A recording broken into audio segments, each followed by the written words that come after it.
Assalamualaikum warahmatullahi wabarakatuh. Baik, kita lanjutkan materinya. Kali ini kita akan membahas lesson 5 strip 1, yaitu mengenai memetakan entitas dan atribut.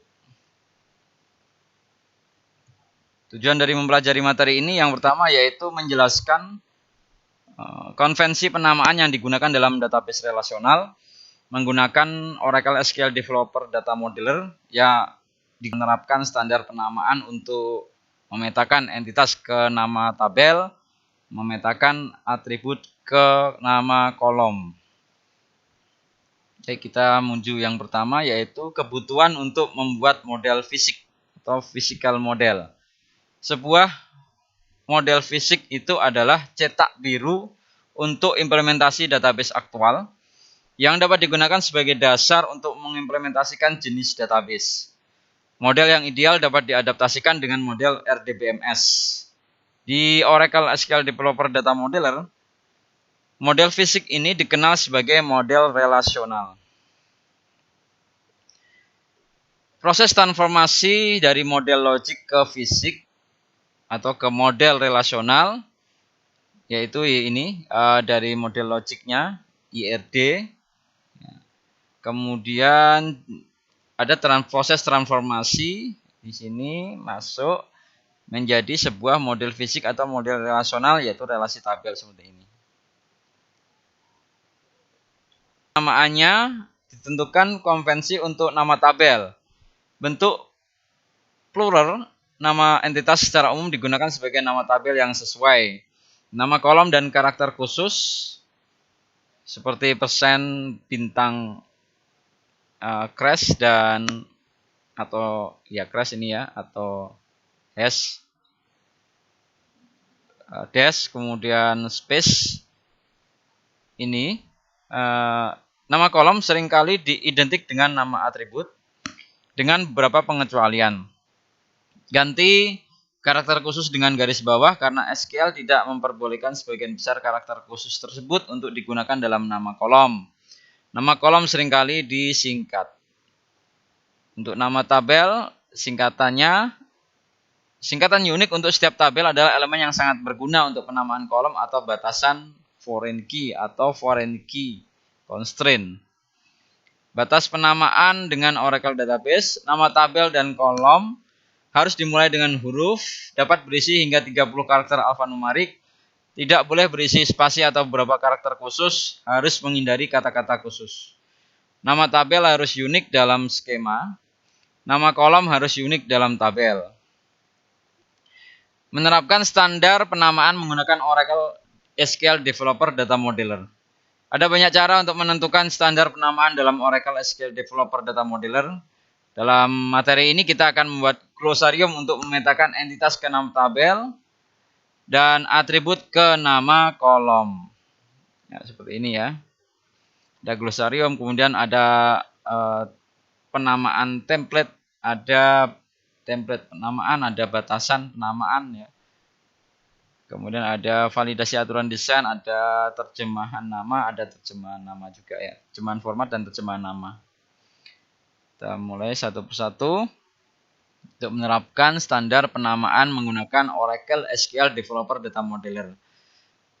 Materi sebelumnya direkayasa dari model logik ke relasional. Secara default, nama tabel itu dipetakan secara langsung dari nama entitas dan tidak jamak. Nama kolom dipetakan secara langsung dari nama atribut dengan pengecualian bahwa spasi diganti dengan garis bawah.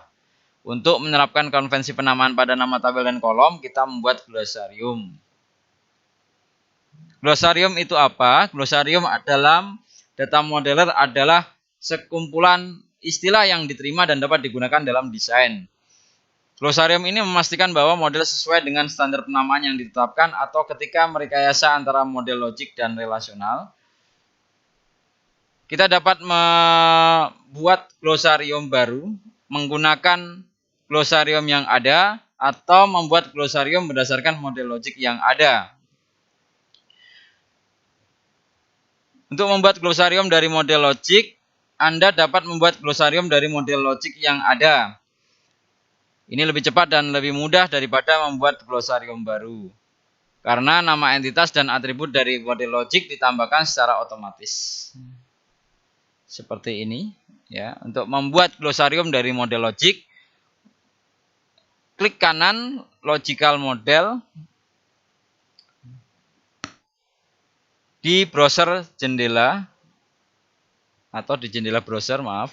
Klik kanan untuk model logicalnya, kemudian pilih create glossary from logical model yang ini ya. Ini kok tidak kelihatan gambarnya ya. Kemudian nanti akan masuk ke seperti ini. Glossary editor itu meliputi bentuk jamak dan singkatan yang disarankan.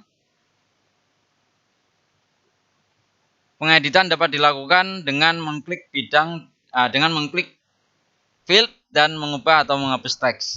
Pastikan nama entitas memiliki bentuk jamak dan singkatan, apapun yang diperlukan disertakan untuk atribut. Hapus beberapa suggestion atau saran yang tidak Anda perlukan seperti ini. Di sini ada name, kemudian pluralnya ini ya. Jadi ada beberapa nama-nama yang untuk entitas atau nama tabel, kemudian bentuk pluralnya ini ya, author jadi authors gitu dan seterusnya. Singkatannya ini ada, kalau mau memang diberikan seperti publisher itu jadi pub, transaction jadi trans gitu ya. Berikutnya, jika Anda telah membuat semua perubahan yang diperlukan, klik save. Ya.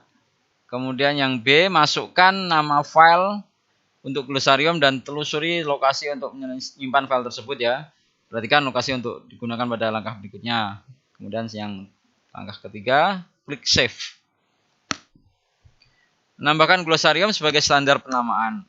Untuk glosarium yang akan diperlakukan selama rekayasa, Anda harus menambahkannya ke halaman standar penamaan di kotak dialog preference. Untuk menambahkan glosarium, lakukan langkah-langkah berikut. Klik kanan desain model di browsernya, pilih properties. Ini harusnya ada gambarnya, ini tidak kelihatan ini.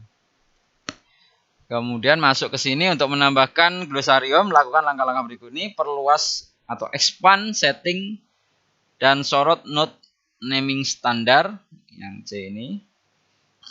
Klik icon plus berwarna hijau dan arahkan ke lokasi glosarium. Kemudian klik OK.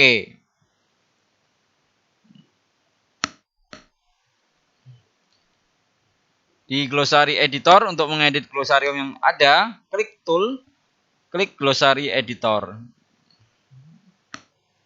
Untuk mengedit glosarium yang sudah ada, telusuri lokasi file glosarium yang diperlukan dan klik pilih open. Nah, misalnya sudah ketemu, open. Ini muncul seperti ini. Menerapkan standar penamaan. Untuk menerapkan glosarium sebagai standar penamaan, rekayasa model logic sekali lagi, klik tab relasional untuk melihat hasilnya.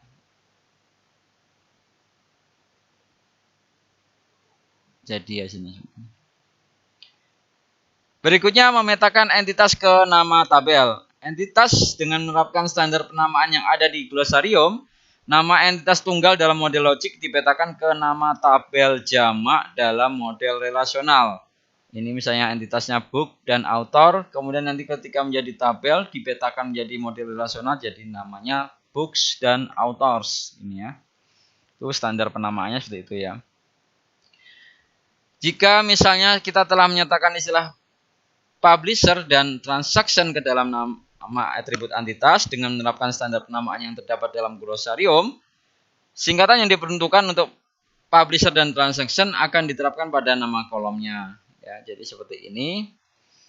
Publisher dan book transaction, publishers, book transactions. Kemudian karena ada singkatan untuk publisher, pub dan trans ini ya. Nama kolomnya itu akan menyesuaikan pub ID gini ya. Ini ya, trans date, trans type ya. Summary-nya dalam rangkum materi ini seharusnya kalian sudah mempelajari cara yang pertama menjelaskan konvensi penamaan yang digunakan dalam database relasional. menggunakan Oracle SQL Developer Data Modeler untuk membuat glosarium dan menerapkan standar penamaan untuk memetakan entitas ke nama tabel dan memetakan atribut ke nama kolom. Baik, mungkin hanya ini yang bisa saya sampaikan pada kesempatan kali ini. Terima kasih. Wallahul muwaffiq ila aqwamit thoriq. Assalamualaikum warahmatullahi wabarakatuh.